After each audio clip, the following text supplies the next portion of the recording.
Sir రీసెంట్‌గా చూసుకున్నట్లయితే చాలామంది క్రెడిట్ కార్డ్స్‌తో ఇబ్బంది పడుతూ ఉన్నారు. క్రెడిట్ కార్డ్‌ని వాడుకుంటారు. డబ్బులు తిరిగి కట్టలేరు. ఫైన్‌లు పడుతూ ఉంటాయి. మళ్ళీ అదొక స్ట్రెస్‌లా తయారవుతుందనమాట. మన సాలరీ వస్తుంది. వచ్చిన అమౌంట్ అంతా క్రెడిట్ కార్డ్‌కి వెళ్తుంది. మళ్ళీ క్రెడిట్ కార్డ్‌లో మళ్ళీ డబ్బులు తీసుకుంటున్నారు. కొన్ని లోన్ యాప్స్ ఉన్నాయి. వాళ్ళు అమౌంట్ తీసుకుంటారు. ఇంట్రెస్ట్ రేట్లు పెరిగిపోతూ ఉన్నాయి. అసలు ఈ మనీ అనేది మనం ఒక చోట ఒక అప్పులా తీసుకున్నప్పుడు దాన్ని ఎక్కడ ఇన్వెస్ట్ చేస్తే మనకి రిటర్న్స్ బాగా మంచి డబ్బులు వెనక్కి తిరిగి వస్తాయి. మనం తెచ్చిన డబ్బులు కావచ్చు, తీసుకున్న డబ్బులు కావచ్చు, తీసుకెళ్ళి ఒక చోట ఖర్చు పెడితే అది అంతతో ఖర్చు అయిపోతుంది, రిటర్న్స్ రావు. ఈ డిఫరెన్స్ కనుక్కోవడం ఎలా? అసలు లయబిలిటీస్‌కి, అసెట్స్‌కి డిఫరెన్స్ ఏంటి? రైట్.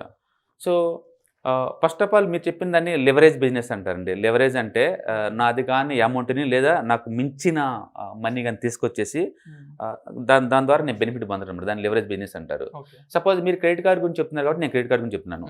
సపోజ్ మీరు ఒక ఎంటర్‌ప్రెన్యూర్, ఒక పెట్రోల్ బంక్, ఒక జ్యువెలరీ షాప్ ఉందనుకుందాం. ఓకే.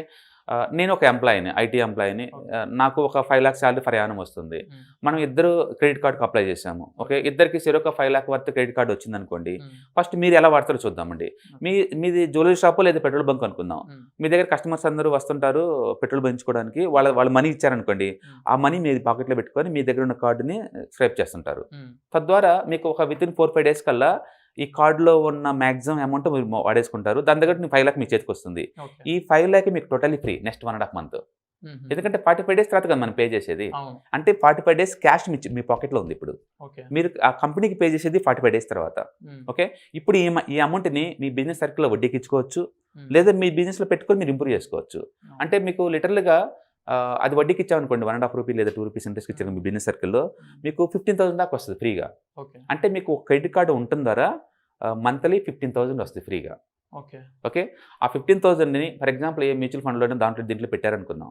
ఎవ్రీ మంత్ అది యావరేజ్ మీకు 15% ఇస్తుంది అనుకోండి.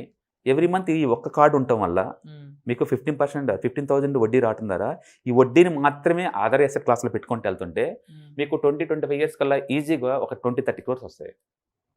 అంటే బిజినెస్ మ్యాన్కి కార్డు లేకపోతే సిన్ అది. ఎందుకంటే కార్డు ఉంటే వాళ్ళ ఎక్స్ట్రా స్ట్రెంత్ వస్తుంది నీకు. అందుకని క్రెడిట్ కార్డు నీకు బ్యాడ్ అంటే అస్సలు కానే కాదు. అంటే ఎవరైనా సరే ఆ అమౌంట్ని బాగా ఆప్టిమైజేషన్ చేస్తున్నప్పుడు బెస్ట్. అందుకని కంపెనీలు కూడా అప్పున్నంత మాత్రం బ్యాడ్ కంపెనీస్ ఏం కాదండి. ఎఫిషియన్సీగా మేనేజ్ చేస్తున్నా లేదని ఇంపార్టెంట్. ఇక్కడ నేను అప్పు తీసుకున్నప్పుడు ఇంట్రెస్ట్ నేను 4% ఇస్తున్నాను. ఇక్కడ దాన్ని నేను 20% మేనేజ్ చేస్తున్నాను అనుకోండి, అప్పు చేయడం చాలా మంచిది. దాని ఎఫిషియన్సీ డస్ మ్యాటర్. అందుకని మనం ROC చూస్తాం కంపెనీల్లో. ఓకే. అందుకని బిజినెస్ మ్యాన్కి క్రెడిట్ కార్డు ఉంటే చాలా మంచిది. ఎందుకంటే సడన్ నీకు డబ్బు కావాలంటే అది ఈజీగా నీకు వస్తుంది. బిజినెస్లో ఎప్పుడు మనీ రిక్వైర్మెంట్ ఉంటుంది. అందుకని బిజినెస్ మ్యాన్కి కార్డు ఉండటం అనేది ఒక ఎసెట్, అది అడిషనల్ ఎసెట్. ఇప్పుడు నెక్స్ట్ మంత్ ఇన్ టైంలో మీరు మనీ పే చేశారనుకోండి, అతను మళ్ళీ 2 కార్డులు ఇస్తాడు. ఈసారి వేరే మ్యూచువల్ ఫండ్ కార్డ్స్ ఇస్తారు, వేరే ఎసెట్ ఈ క్రెడిట్ కార్డ్ కంపెనీస్ ఉంటాయి కదా, ఇస్తూనే ఉంటాయి నీకు. మీరు ఒకేసారి మీకు 10-15 కార్డ్స్ ఉన్నాయి అనుకోండి, ఊహించండి. మీరు ఈచ్ కార్డ్ని 2-3 days 5 lakhs ఇస్తున్నారు. 5 days ఒకసారి 5 lakhs ఇస్తూనే ఉంటారు అవతల దగ్గర నుంచి.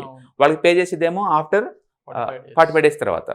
ఓకే. ఇట్లా మీరు మనీ మేక్ చేసుకోవచ్చు. అంటే అస్సలు బిజినెస్ కాకుండా అచ్చం ఈ లెవరేజ్ బిజినెస్ తోటే మీరు ఒక 20 years బిజినెస్ రన్ చేశారనుకోండి, అసలు బిజినెస్ 0 income వచ్చినా సరే ఈ లెవరేజ్ బిజినెస్ ద్వారా వచ్చిన అమౌంట్ తోటి మీకు వచ్చిన అమౌంట్ 20-30 crore ఉండొచ్చు లాంగ్ టర్మ్ పాయింట్ ఆఫ్ లో. క్రెడిట్ కార్డ్ తోనే వడ్డీ వ్యాపారం కూడా చేసుకోవచ్చు. That is called as leverage business. ఇప్పుడు నా వైపు ఆలోచిద్దాం. నేను ఎంప్లాయీనే, నా దగ్గర కూడా కార్డు ఉంది, మీతో పాటు నేను అప్లై చేశాను. ఈ కార్డుతో నేను ఏం చేస్తాను, క్లోత్స్ కొంటాను. దీన్ని డిప్రిసియేషన్ అసెట్స్ అంటారు. ఒక ల్యాప్టాప్ కొన్నాను, అది డిప్రిసియేషన్ అసెట్టే. ఒక కార్ కొన్నాను, అది డిప్రిసియేషన్ అసెట్టే. అంటే ఎక్కువ సార్లు ఎంప్లాయీస్ వాళ్ళ కంఫర్ట్ కోసం ఖర్చు పెడతా ఉంటారు. వాటి వల్ల అసెట్ క్రియేట్ అవ్వచ్చు, కాకపోవచ్చు. ఓకే. అసెట్ క్రియేట్ కావాలేదనుకోండి, దీని ద్వారా నాకు ఎలాంటి రిటర్న్స్ రావట్లేదు కదా, నేను ఇంటర్వ్యూలో మనీ పే చేయలేదనుకోండి, రెడీ కూర్చుంటారు క్రెడిట్ కార్డు వాళ్ళు ఇచ్చింది అమౌంట్ నీకోసం, ఎప్పుడు డిఫాల్ట్ అవుతావా, ఎప్పుడు వడ్డీతో సాగు గుంజుదాం అన్నట్టు చూసుకుంటారు. వాళ్ళు వెంటనే పెనాల్టీ వేస్తారు. సో ఒక ఎంప్లాయీస్కి క్రెడిట్ కార్డు ఎలా యూజ్ అవుద్ది? సో మామూలుగా అయితే జనరల్ గా క్రెడిట్ కార్డ్స్ ఎవరైతే ఎక్కువ యూజ్ చేస్తున్నారో నేను అదే నేర్చుకుంది. క్రెడిట్ కార్డ్ తీసుకుంటే దానికంటే ఎక్కువ మీరు బెనిఫిట్ తీయగలిగితే క్రెడిట్ కార్డ్ ఇస్ గుడ్. మీకు ఆ ఎఫిషియన్సీ లేనప్పుడు credit card is very bad. అందుకని క్రెడిట్ కార్డు గుడ్ బ్యాడ్ అనే బదులు క్రెడిట్ కార్డు మీకు ఆస్తిలాగా అవుతున్నప్పుడు ఎన్ని కార్డ్స్ ఉంటే అది నీకు అంత బెటర్.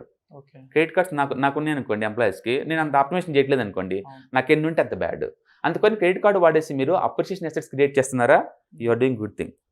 డిప్రిషియేషన్ అసెట్ క్రియేట్ చేస్తున్నారా, క్రెడిట్ కార్డ్స్ ఉండటం వేస్ట్ నీకు. దాన్ని ఎంత త్వరగా క్లోజ్ చేసుకుంటే క్రెడిట్ కార్డ్స్ని అంత.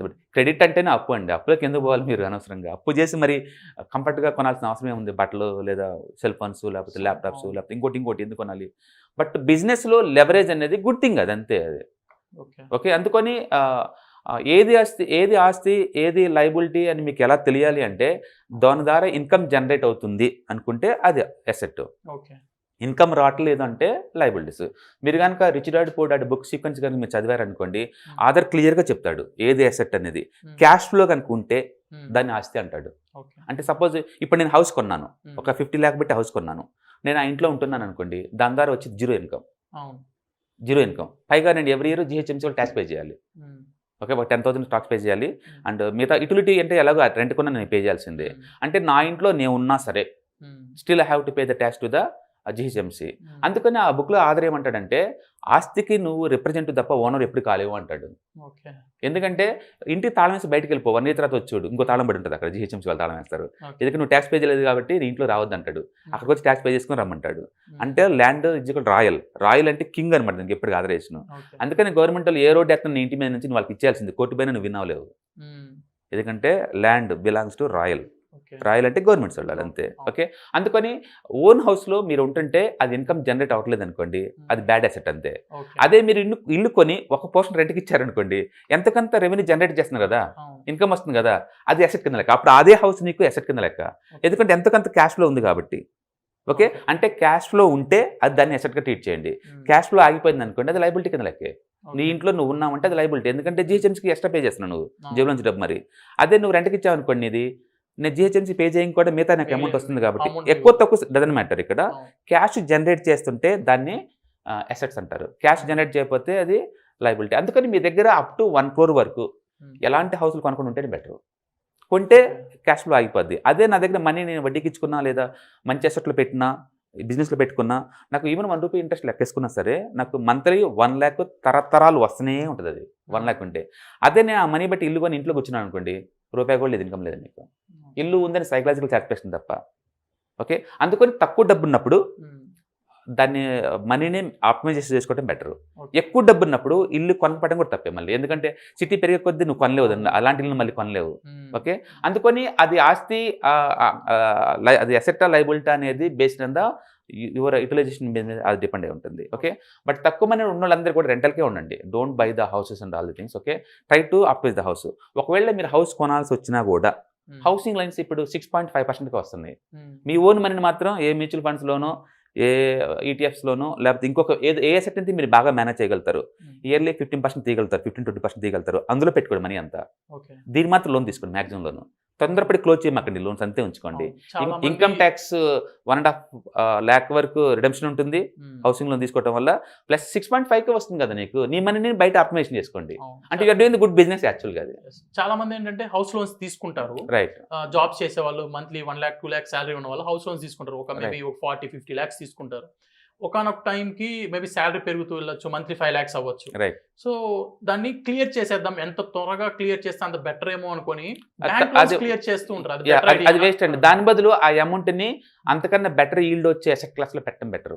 ఓకే, బెస్ట్ అసెట్ క్లాస్ అంటే ఒక సిటిజన్ ఫైనాన్స్లో మనం వేస్తున్నాం అనుకోండి, 15% వచ్చే ఛాన్స్ ఉంది ప్రయాణం. మ్యూచువల్ ఫండ్స్ అనుకోండి, యావరేజ్ మీద మీకు 15-20% వచ్చేది. ETF దాంట్లో వచ్చేది ఉంది. ఇంకేదన్నా వేరే ఎక్కడన్నా మీకు ఆపర్చునిటీ క్రియేట్ కనుక అవుతుంటే మీకు ఎక్కడైతే 15-20% వస్తుంది అనుకుందాం, 50%, 6తో పోల్చుకుంటే 10 వచ్చినా బెటరే కదా.